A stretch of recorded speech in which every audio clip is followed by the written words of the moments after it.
Have you ever said yes to something and regretted it almost before the words were out of your mouth? You agree to help, you agree to go, you agree to take on more responsibility. And then later, you're irritated, you're tired, you're resentful, and maybe you're even a little angry with the person who asked. But here's the question I want to sit with today. Are you angry because they ask? Or because you didn't feel free to say no? That's where people pleasing gets complicated. Welcome to Sacred Pathways to Wholeness. Welcome back to my returning listeners and subscribers, and a particular welcome to new listeners. Please like and subscribe and um, comment as you're listening to the broadcast today. I'm Pamela Bridgeman, and I'm grateful you've joined me. This is a space for honest conversation about emotional healing, spiritual renewal, mental wellness, and the everyday work of becoming whole. We're talking about people pleasing, boundaries, and how to say no without being consumed by guilt. And let me say this right at the beginning. If you spent years trying to make everybody happy, learning to set boundaries can feel surprisingly uncomfortable. I want to repeat that. If you have spent years trying to make everybody happy, learning to set boundaries can feel surprisingly uncomfortable. You may know intellectually that a boundary is healthy and still feel guilty when you set one. You may know that you're exhausted and still hear yourself saying, "Sure, I can do that." You may even believe that being a good Christian means being endlessly available, but constant availability and love are not the same thing. Sometimes what looks like or rather kindness on the outside is actually fear underneath. Fear of disappointing somebody, fear of conflict, fear that someone will think you're selfish, fear that the relationship will change if you stop being useful. That's why this subject deserves honesty. Matthew 5 and 37 gives us a simple principle. Let your yes be yes and your no be no. That sounds easy until you've spent years believing that a good daughter never disappoints the family, a good friend always answers the phone, a good employee takes on whatever is asked, and a good Christian never says no when somebody needs something. That can leave you carrying a life that's far heavier than God asks you to carry. Let me give you a composite illustration. Let's call her Angela. Angela was a person everybody called. Family gathering, Angela organized it. Somebody needed a ride to an appointment, Angela went. A coworker fell behind. Angela helped finish the assignment. A friend needed to talk at 11 o'clock at night. Angela answered. People described her as dependable, generous, and strong. And she was. But what they didn't see was how tired she'd become. Angela had started saying things like, "Nobody appreciates what I do." She felt overlooked. She felt used. She felt as though everybody expected something from her. Then one weekend, a friend asked Angela if she could help prepare for an event. Angela had already planned to stay home and rest. She needed that rest. But instead of saying so, she smiled and said, "Of course." Later, she was angry. She stopped responding to her friend's messages. The friend had no idea what had happened. And that's one of the problems with people pleasing. It creates unspoken contracts. When you say yes, but somewhere inside, we're expecting the other person to notice how much we sacrificed. We expect them to recognize that we're tired. We expect extra appreciation. Maybe we expect them to return the favor, but they may not even know a transaction has taken place. They simply heard us say yes. That's why resentment can be such useful information. Resentment sometimes tell us you agreed to something you didn't really have the capacity or the desire to give. Now, that doesn't mean every time you feel inconvenienced, you should stop helping people. Love does require sacrifice sometimes.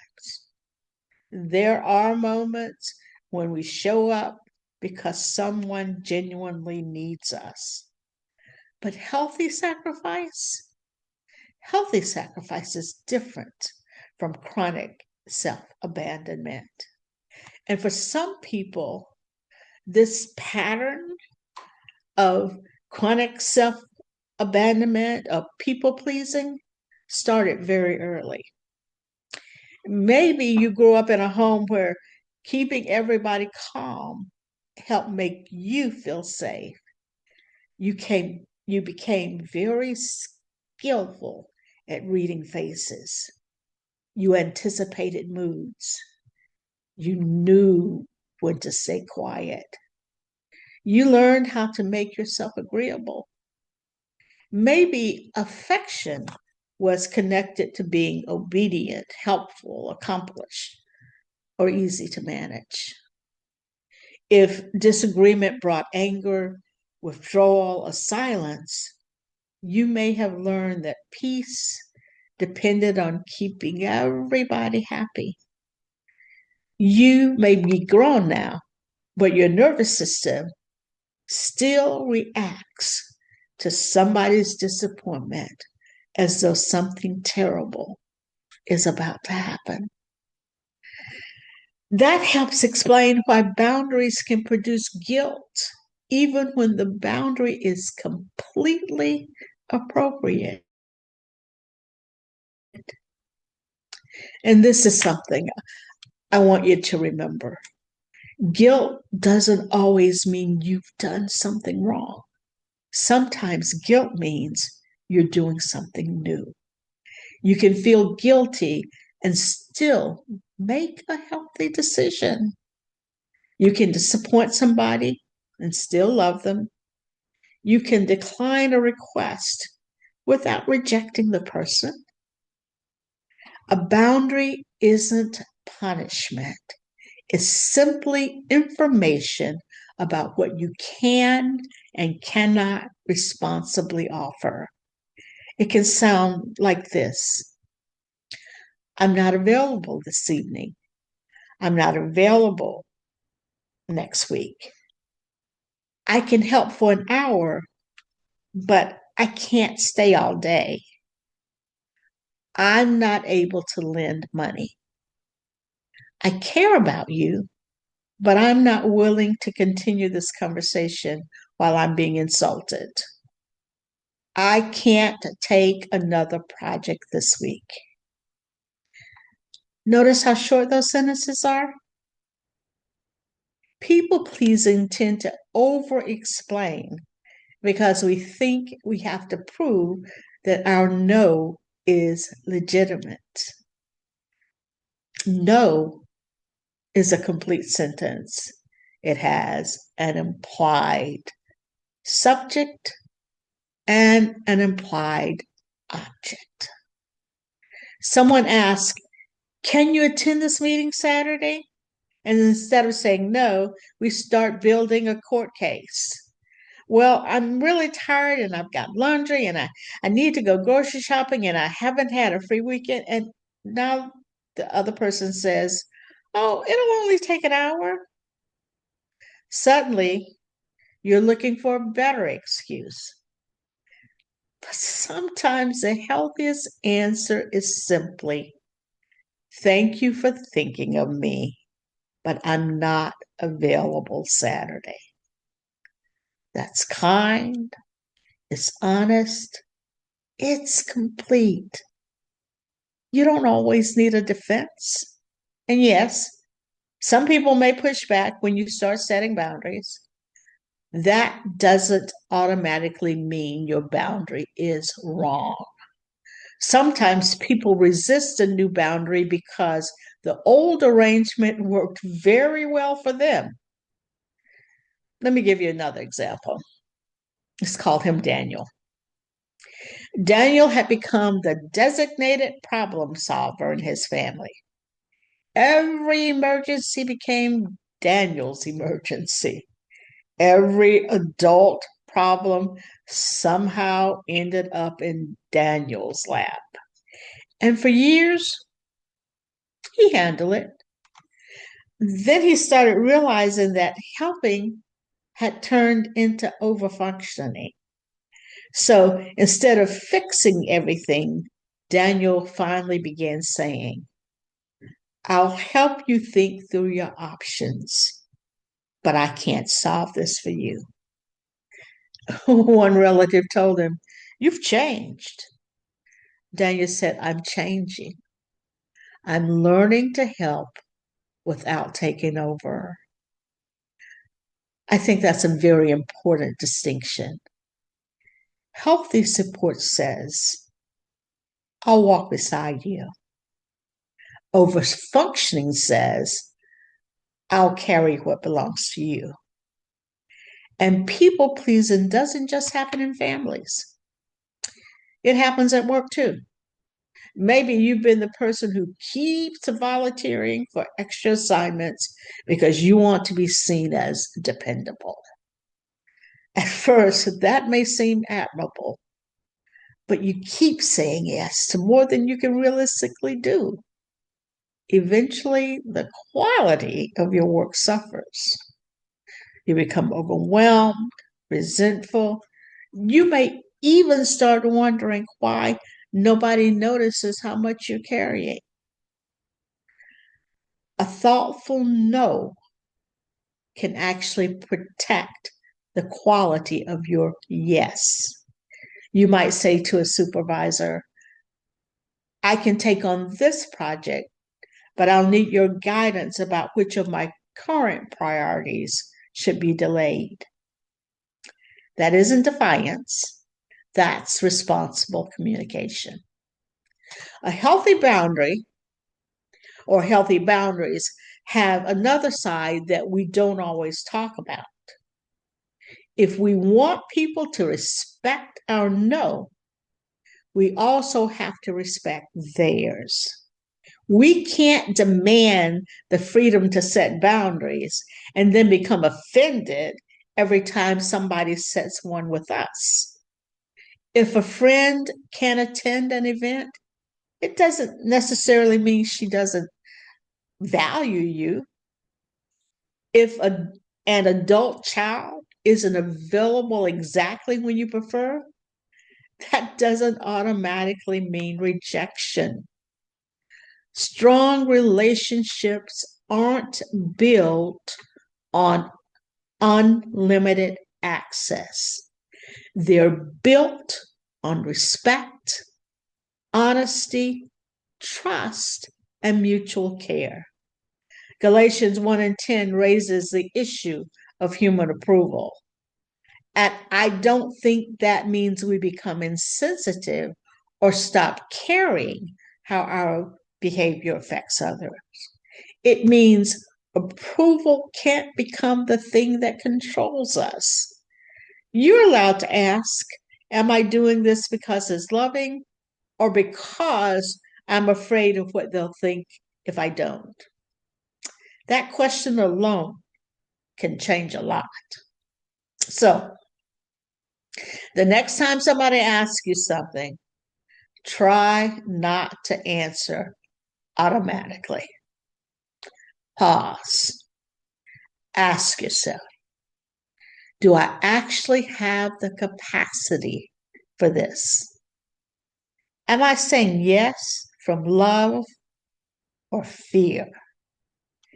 Will I become resentful if I agree?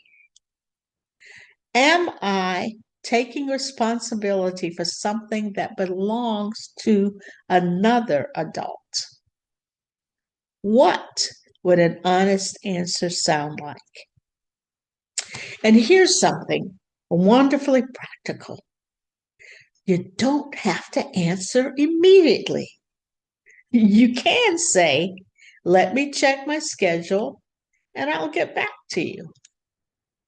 That one sentence gives you room to think instead of responding from habit.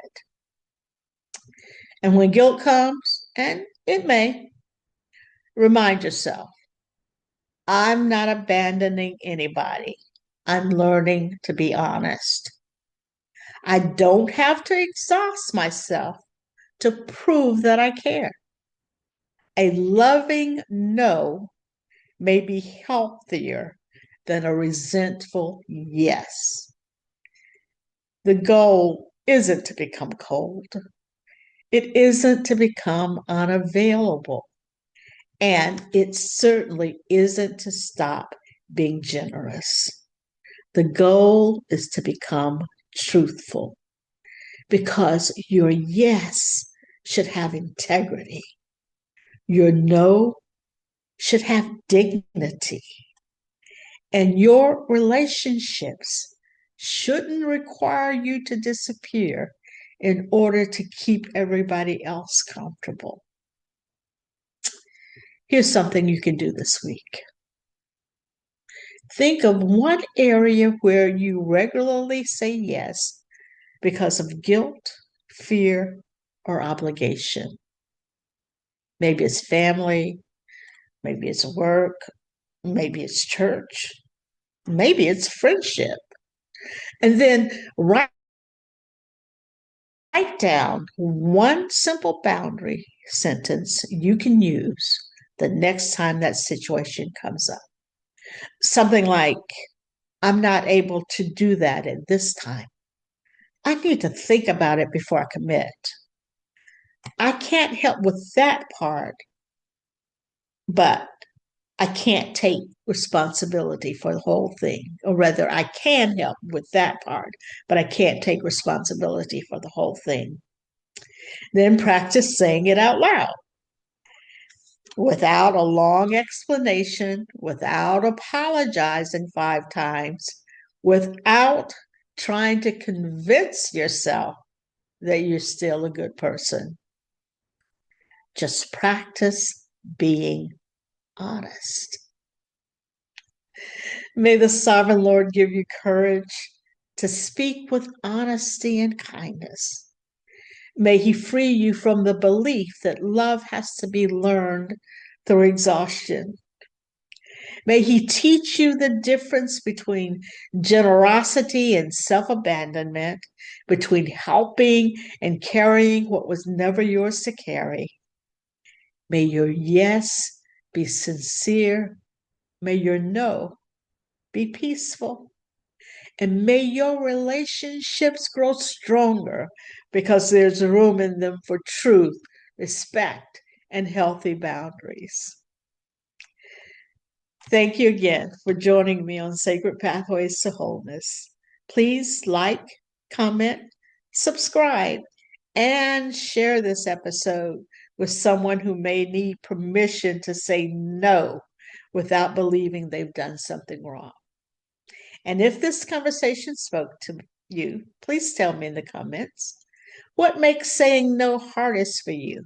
Is it guilt, fear, a conflict, disappointing people, or something else? Until next time, may the sovereign Lord give you the tongue of the learned to know the word that sustains the weary, and may you walk gently along the sacred pathways that lead to wholeness. Again, until next time, you be blessed.